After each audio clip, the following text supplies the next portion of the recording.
Hey everybody, happy Thursday. It is Heather here, and we are doing our weekly Thursday lives that are in the group. And I want to just talk about the third branch of what we use in e-commerce account management for RSG sales. So, if you will give me just a second, I'm going to switch up and show you. Oh, hey, how did I do that? Okay, well, that works. Anyway, so as you can see here on your screen, we have three core areas that we focus on with our clients. So we have our sales, we have our marketing, and we have our management. Okay, so you know what? I'm also going to pull up so I can see if you have any questions or comments. Please don't hesitate to comment, and I will pop this in the group right now. So if you are interested and you want to comment, because I'm live on e-comm, we can do it that way. All right, cool. Wayfair Supplier Hub, and there we go. Okay, so I'm gonna add. Here's a comment. Okay, got it. Okay. Okay, I'm trying to get out. All right, well, something happened there. Anyway, if you are interested in commenting, just go ahead and comment below and our live feed, and I will be able to answer any questions that you have. So, all right, here we go. As we said, we have three areas that we focus on in e-commerce account management. We have our sales, marketing, and management side. Now, we've already discussed, the sales in the growth strategy, distribution, and competitive assortment. We've also talked about merchandising, new product development, and account expansion. What we haven't focused on is management with our inventory management, support, and systems. And we haven't talked about what happens when you have two of these areas, but not the other. Okay, so that's what I want to talk about, today. So what does it mean when you have, let's say you've got marketing and you've got sales, but you don't have management. And when that happens, you end up with diminished sales, and your numbers go way down. And if and that's not what we want. And that doesn't lead you to have growth, and it doesn't lead you to have stability, and it makes it so you can't scale. So management is a core pillar for being successful for the e-commerce. Okay, so let's dive into this a little bit more. Okay. All right, awesome. So when you, we're going to look at this like this. Cool. Let's change the color. Okay. Now, when you aren't sure what to do or you don't know how to handle your management side of things, it leads to, kind of fear of the unexpected, right? And so we want to address that and say, yes, if you don't know how to manage, and you don't know what's going to go into it, then you're going to have kind of this fear of the unexpected. And then you get frustrated because you don't know where to get help. And you don't know where you need to have those foundations. So you end up kind of feeling helpless. And that's not good for anybody. But at the end of the day, what everybody wants in their e-commerce sales channel is stability and simplicity, right? So simplicity. They want to know what they need to have to do and how they can do it. And make it so it runs day in and day out, and it's seamless, right? You don't have to really think about it. And all of that leads to the ability to have scale. If you have you have your systems in place and you have your support, then you have your inventory management organized, then you're going to have all of these key pieces in place, and that'll lead to make things much more successful for your e-commerce sales channel. All right, so let's talk about the systems and what do we mean when we say systems? Okay, so when we're focusing on the systems of your e-commerce, we're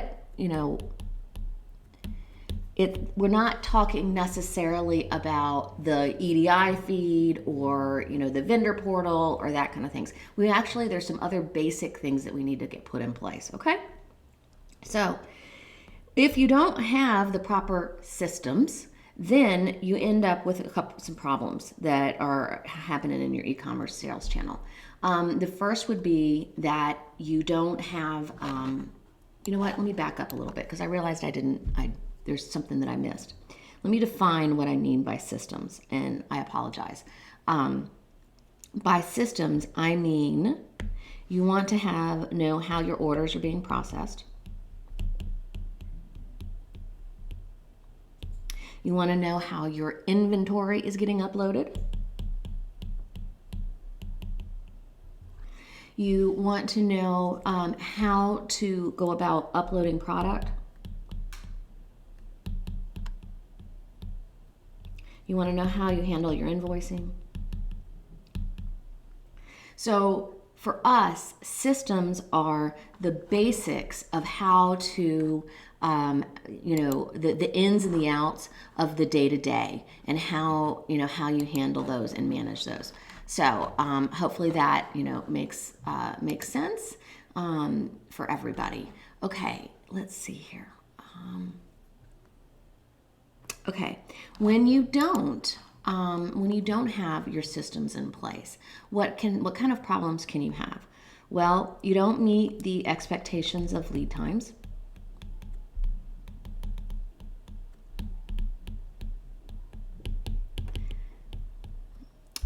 You end up, kind of spinning in circles because you don't know how to upload your product correctly, so it always keeps getting kicked back. When you don't have a system for your inventory, it can show out of stocks, which is a huge problem. And when all three of those aren't working properly, you're going to get a bad score on your client scorecard. And you don't want that. You want to have a scorecard that's like 95 and above. If you're below that, then if you're below 90, if you're in the 80s, then you're in some serious, territory. And you need to really figure out what's going on. But with everything, there are opportunities. The opposite of a problem is an opportunity, right? So if we look at this like the glass half full, your opportunity is to create simplicity and organization and stability, or scalability.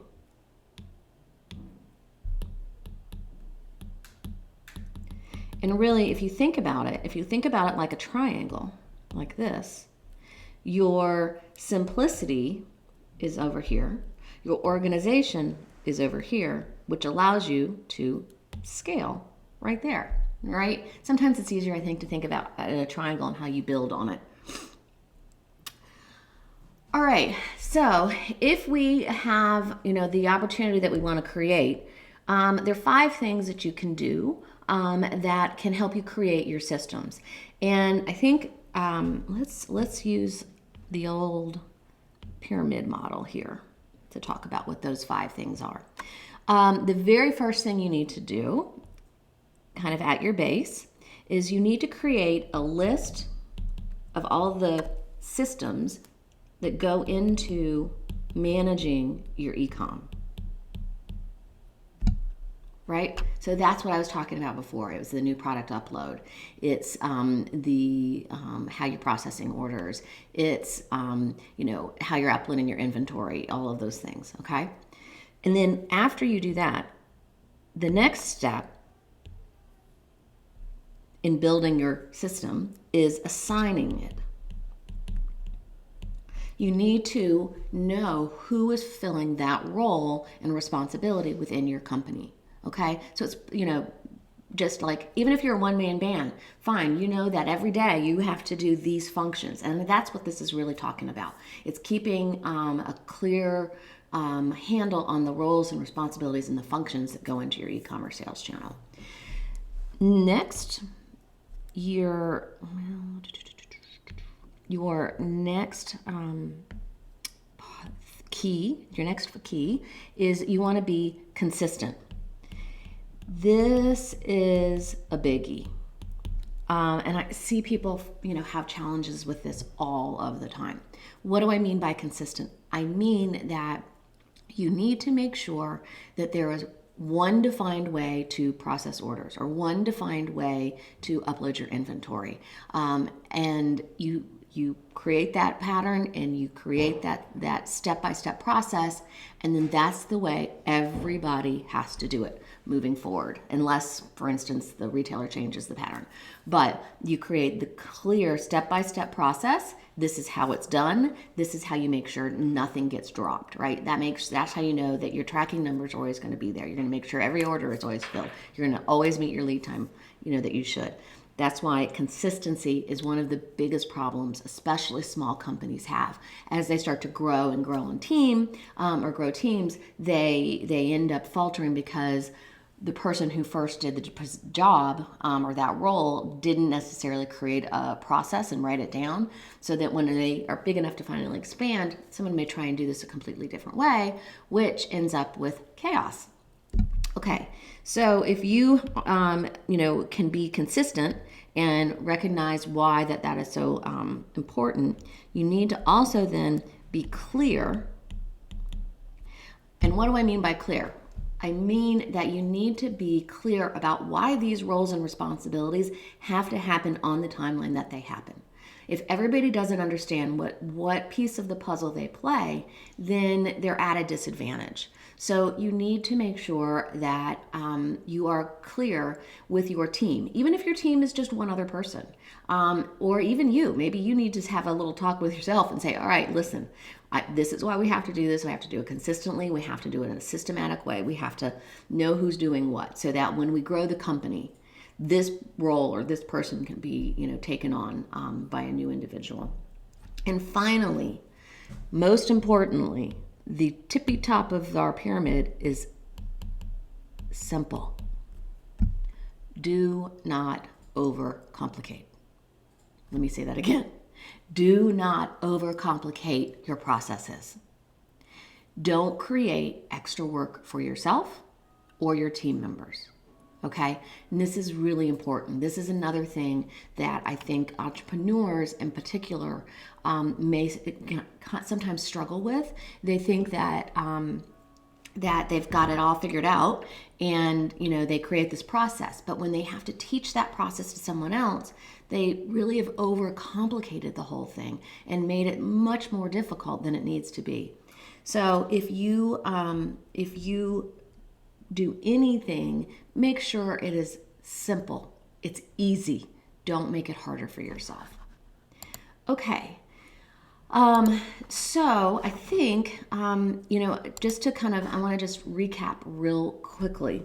When we are talking about the management of your e-commerce sales channel, this part right here, the systems are the day-to-day responsibilities, inventory not how you're going about ordering your inventory, how do you process your orders, how do you keep track of your invoicing, how do you get your your shipping, your products shipped out on time.